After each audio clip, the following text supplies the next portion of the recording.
Vous pensez que c'est à peu près dans combien de temps qu'on va pouvoir faire des vidéos d'actualité sans avoir à prononcer les mots coronavirus, Covid, Covid-19, état d'urgence, Édouard Philippe?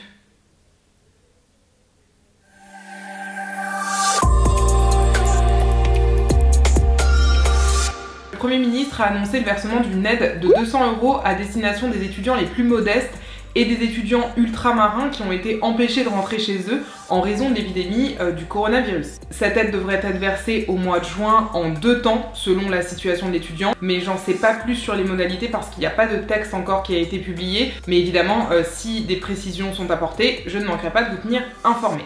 Lundi toujours, le Sénat a commencé l'examen du projet de loi prorogeant l'état d'urgence sanitaire. Comme je vais vous en reparler tout à l'heure, je m'attarde pas dessus.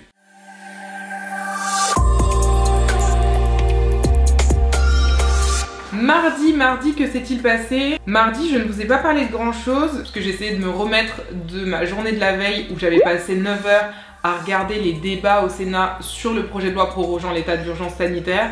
Donc mardi, j'étais clairement, je pense, au bout du rouleau. Mais la journée d'actualité a été, entre guillemets, sauvée grâce ou à cause de la préfecture de police de Paris qui a publié un tweet dans lequel s'était glissée une erreur assez importante, puisque pour accompagner ce tweet, la préfecture avait ajouté une illustration qui était censée représenter un préfet. Le problème, c'est que sur la casquette du préfet était représenté l'emblème du maréchal Pétain, donc régime de Vichy, collaboration, déportation des juifs, etc. Et donc ça ne fait pas du tout partie de l'uniforme officiel des préfets, ni des sous-préfets, ni de personne. Et c'est la raison pour laquelle la préfecture de police de Paris a finalement supprimé son tweet.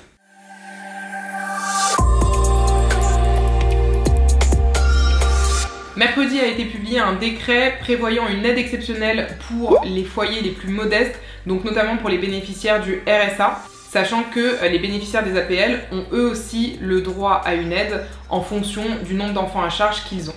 Mercredi toujours, un décret est venu préciser ce qu'il faut entendre par salarié vulnérable, puisque vous savez que dans le cadre de l'épidémie du Covid-19, un certain nombre de dispositions ont été prises et les salariés vulnérables qui sont dans l'impossibilité de travailler sont actuellement placés en activité partielle. Et donc ce décret finalement est venu donner une liste de critères permettant d'identifier dans l'entreprise les salariés les plus vulnérables. Donc par exemple les salariés âgés de 65 ans et plus, les femmes enceintes qui sont dans leur 3e trimestre de grossesse, les personnes qui présentent une obésité.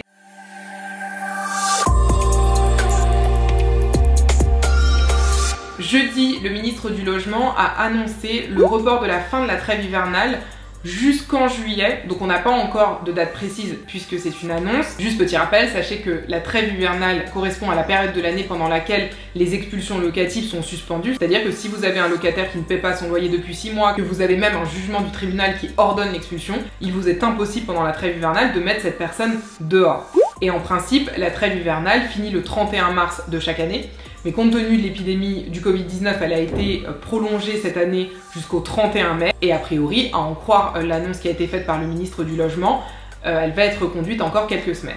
Jeudi, c'était aussi le jour ou encore un jour d'annonce pour Édouard Philippe, qui en a dit un petit peu plus sur les modalités de sortie de confinement, qui a expliqué que la France était prête à sortir progressivement du confinement à partir du lundi 11 mai, sauf Mayotte, qui reste en confinement strict. Si vous voulez plus de détails sur les annonces, n'hésitez pas à aller les lire sur Instagram, j'ai fait un post assez détaillé sur la question.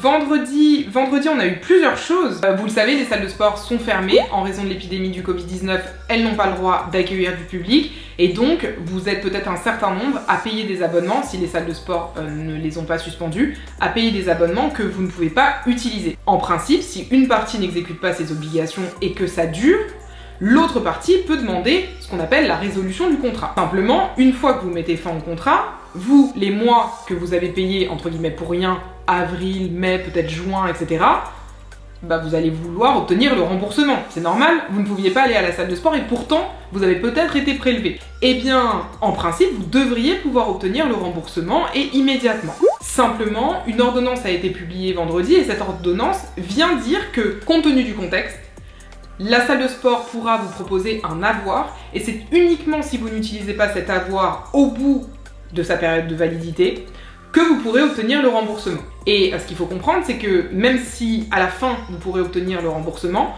entre le moment où vous allez mettre fin au contrat et le moment où vous allez être effectivement remboursé, il pourra se passer un certain temps. Vendredi toujours a été publiée une ordonnance autorisant les banques à augmenter le plafond du paiement sans contact. Et évidemment, les banques auront l'obligation d'informer les utilisateurs, c'est-à-dire vous, de cette modification. Et 2, vous avez la possibilité, en tant qu'utilisateur, de demander la désactivation de cette fonctionnalité. Vendredi encore, je vous ai dit que c'était une journée riche, entre guillemets. On a eu des nouvelles de la ministre de l'Enseignement supérieur. On a eu de ces nouvelles dans le Parisien, puisqu'elle a accordé une interview au journal. Et au sujet de la rentrée universitaire de septembre, on a appris qu'elle avait demandé aux établissements de prévoir que les cours magistraux puissent être offerts à distance. Évidemment, il n'y a rien de sûr, il n'y a rien d'acté, c'est une piste d'étude. J'ai vraiment une pensée émue pour les bacheliers de cette année, qui déjà passent un bac avec des modalités aménagées, etc., qui ne ressemblent pas à ce que nous, on a pu connaître par le passé, mais qui en plus, pour ceux qui vont à l'université en tout cas, n'auront peut-être pas, parce que ça reste un peut-être, mais n'auront peut-être pas le plaisir de connaître les amphithéâtres bondés de première année. Mais qu'est-ce qu'ils auront à raconter à leurs enfants en fait? Je crois que c'est tout un pan de notre culture qui est en train de disparaître.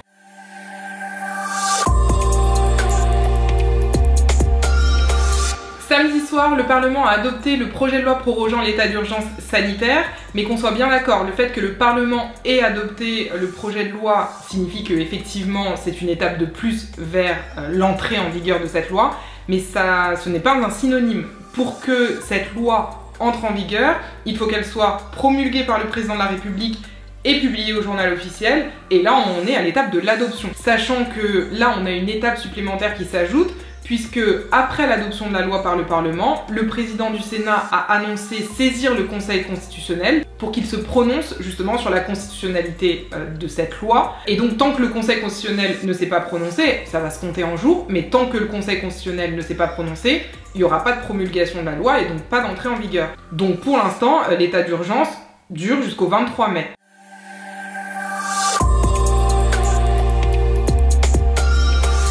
Aujourd'hui, on est le 10 mai, et le 10 mai, vous le savez peut-être, c'est la journée nationale des mémoires de la traite, de l'esclavage et de leurs abolitions. Et pourquoi le 10 mai? Ça ne correspond pas du tout à la date de l'abolition de l'esclavage en France. Date d'abolition de l'esclavage qui date de... J'espère que là, ça se bat pour répondre. En fait, le 10 mai, c'est en référence à la loi qui reconnaît la traite négrière et l'esclavage en tant que crime contre l'humanité, puisque cette loi qui avait été portée par Christiane Taubira a été adoptée le 10 mai 2001. Voilà, cette vidéo est terminée, j'espère qu'elle vous a plu. N'hésitez pas à me suivre sur Instagram si vous voulez suivre mes actualités au quotidien. En attendant, prenez bien soin de vous et à dimanche prochain.